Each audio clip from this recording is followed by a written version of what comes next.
Se mencionó anteriormente, al momento de realizarse una interdicción, se debe tomar en cuenta de qué tipo sea, es decir, puede ser de ámbito legal y de ámbito judicial. En este punto yo les voy a explicar lo que son las causas, la naturaleza y la duración de cada una de ellas.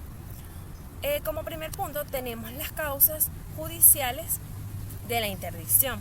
Como punto número 1, implica que el defecto intelectual ya sea grave o cognitivo, es decir, en efecto, que requiere la existencia de algún defecto intelectual que afecte las facultades cognitivas o evolutivas de las personas, es decir, las mentales. Esto se encuentra en el artículo 393 del Código Civil de Venezuela, donde se ve estipulado que todo aquel mayor o menor de edad que posea dificultades intelectuales que sean incapaces de una u otra manera promover sus intereses serán sometidos a una interdicción que tenga intervalos lúcidos. Como segundo punto podemos encontrar lo que sería que el defecto sea grave y que le impida a él como persona promover sus propias necesidades e intereses. Y como último punto tenemos que el defecto sea habitual. Ahora también, teniendo ya claro lo que son las causas judiciales, vamos a pasar a lo que sería en el ámbito legal. Teniendo claro lo que son en el ámbito judicial, ahora vamos a pasar al ámbito legal. Esto quiere decir que las causas son las que se encuentran sometidas a interdicción por las leyes toda persona que posea una condena de presidio durante un tiempo de este. Pasando a otro punto tenemos lo que sería la naturaleza, que se encarga de la pena accesoria que sigue en el presidio, que puede imponerse separándose de este. La interdicción legal se rige por las ramas de la interdicción judicial, tomadas en cuenta en las incapacidades y los efectos que se regulan en dicho código, en el Código Penal. Y para finiquitar tenemos lo que serían la naturaleza. Es importante resaltar que al momento de realizarse una interdicción se debe de llevar de manera justa, legal, de manera cronológica, por así decirlo. Es decir, que al momento que se realice dicha interdicción, en su caso puede durar entre 4 a 5 años, dependiendo de las facultades que posea el juez. Y cuando se vaya realizando dicho proceso, se debe llevar a tribunales para que tenga un desenlace y un cierre de manera efectiva.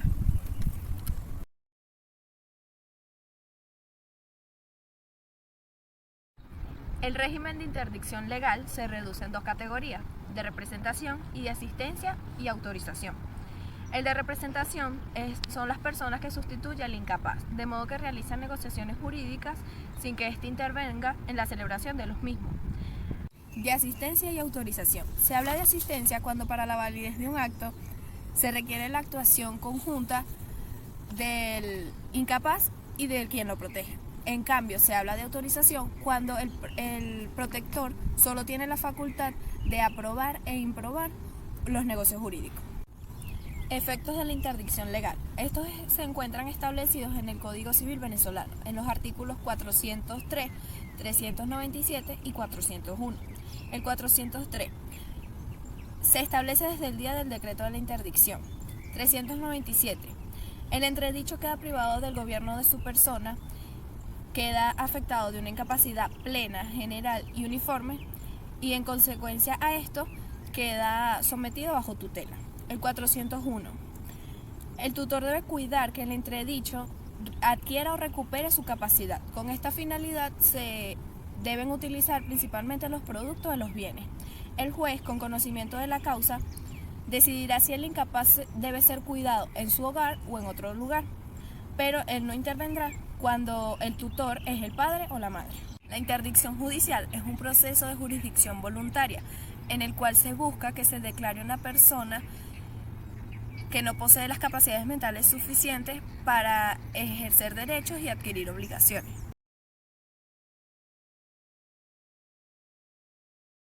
¿Quién puede pedir la interdicción? Según el Código Civil, en el artículo 395 establece que las personas que pueden pedir la interdicción son 1. El cónyuge, 2. Cualquier familiar o pariente, 3. El síndico procurador municipal, 4. Cualquier persona que tenga interés y 5. El juez. Puede decir que es uno de los principales que puede pedir la interdicción. Esta acción ya no la puede hacer un excónyuge, ya que haya habido un divorcio de por medio. El excónyuge puede pedir la interdicción siempre y cuando haya un hijo en común. Y a este se le atribuye el título de pariente. Cualquier pariente. Nada impide a cualquier pariente que pida la interdicción. La ley no estipula ningún tipo de grado, de ningún tipo de que tenga algún vínculo cercano. Siempre y cuando sea pariente puede pedir la interdicción. Con lo consanguíneo puede llegar hasta el 6º grado. El síndico procurador municipal. Este lo pide por un interés colectivo que existe en la materia. Cualquier persona que tenga interés. Se puede decir que cuando se dice que cualquier persona que tenga interés, se habla acerca de un socio. Y el juez. El juez puede proceder por oficio. También se dice que se discute con la misma persona que procede el defecto intelectual, puede promover la interdicción. Procedimiento. Luego que haya promovido la interdicción o que haya llegado la noticia al juez que en alguna persona concurren circunstancias, se pueden dar lugar a ella. El juez abrirá el proceso respectivo. 1. El sumario. Promovía la interdicción o noticioso de que una persona reúne las condiciones que hacen el procedente. El juez abrirá el juicio respectivo y procederá a una averiguación sumaria de los hechos. Eso está establecido en nuestro Código Procesal Civil, en el artículo 733.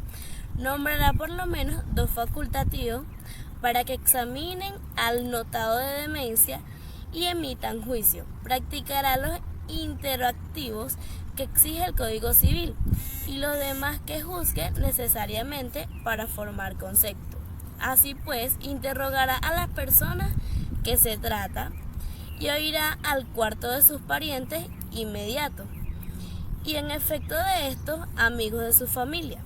Las actas de interrogatorio del indiciado de demencia expresarán siempre las preguntas hechas y respuestas dadas. Esas averiguaciones, si el juez no encuentra motivo suficiente para proseguir con el juicio, decreta su determinación, lo que no impide que el mismo vuelva a abrirse. Si posteriormente se aportan nuevos datos, de lo contrario, si de las averiguaciones encontradas resultan datos suficientes de la demencia, el juez ordenará seguir el proceso del juicio ordinario y decretará una interdicción provisional y nombrará a un tutor interino, según lo establece nuestro Código Procesal Civil en el artículo 734. Decreta la interdicción provisional. La causa queda abierta a pruebas del término ordinario, por lo que se tiene que promover las pruebas. El entendido provisional o el tutor interino. B. Por otra parte, si lo hubiera, no habrá otra parte cuando el juez haya procedido de oficio. Y por último, el juez, que eso está establecido por el Código Civil, Código Procesal Civil, en su artículo 567. Debe tenerse en cuenta que la carga de prueba no recae sobre el entredicho provisional, de modo que no es quien debe probar que no tiene defecto intelectual habitual y grave, sino que por lo contrario la interdicción provisional no invierte la carga de prueba. B.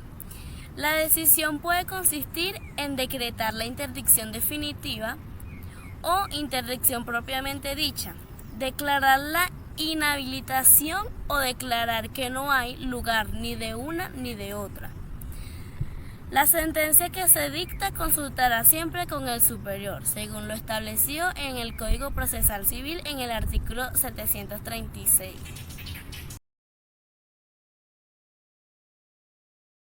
Efectos de la interdicción.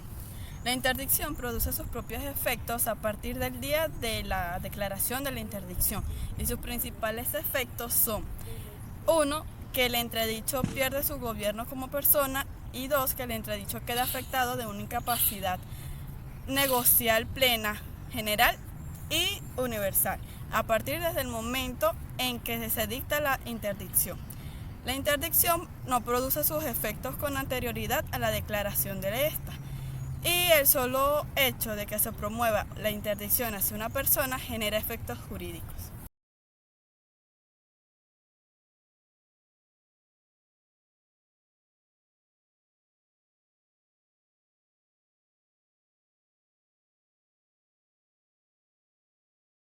Tutela del entredicho por defecto intelectual. El principio general es que toda tutela del entredicho por defecto intelectual se debe regir por las disposiciones relativas a la tutela o a la tutela ordinaria del menor, siempre y cuando éstas sean aplicables a ella.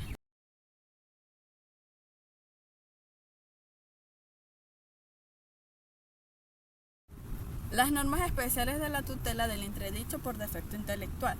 La delegación del cargo del tutor por la tutela del entredicho por defecto intelectual tiene sus propias reglas, las cuales deben seguirse para el cumplimiento de estas.